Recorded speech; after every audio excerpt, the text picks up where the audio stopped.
This is my second most favorite running pattern to try and help people overcome, or bad running habit that I try and help people overcome. And it actually is a very close follow-on to why I did the hill running video. So if you haven't watched the hill running video, make sure you check that out first.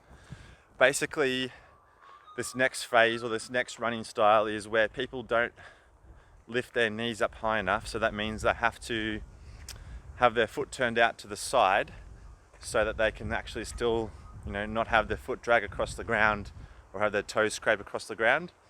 And what that actually causes is, in most people, shin splints or some sort of ankle sprain or joint sprain because they're not,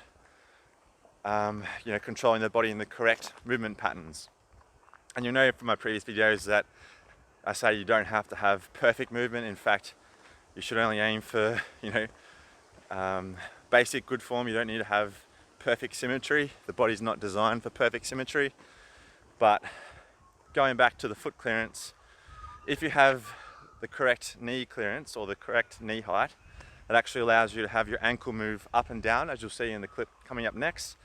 And that then takes pressure off the calf muscles and allows the foot to function normally and freely, and is probably one of the, this video combined with the knee, with the hill climbing video, is probably the best piece of advice I can possibly give you on running if you're just starting out or getting injured a lot.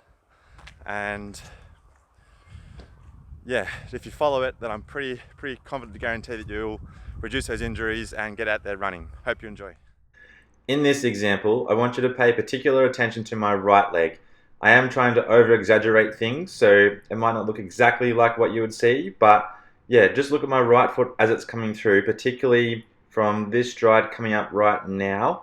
So you see here, my foot starts to come through and then it turns out to the side and lands in quite a toed out position.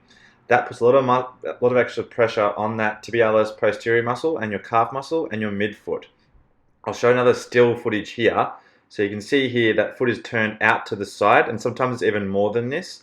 And that really does cause a lot of issues such as shin splints and other foot and leg issues.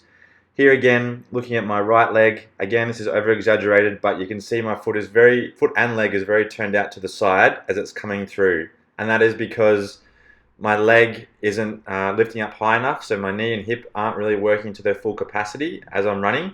And then that then forces the foot to compensate by turning it to the side, so I'm not hitting my toes on the ground when I'm running.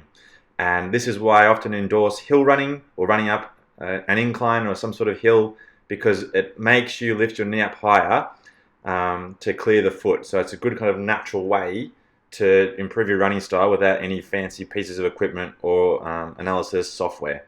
Hope you enjoy. Let me know if you have any questions.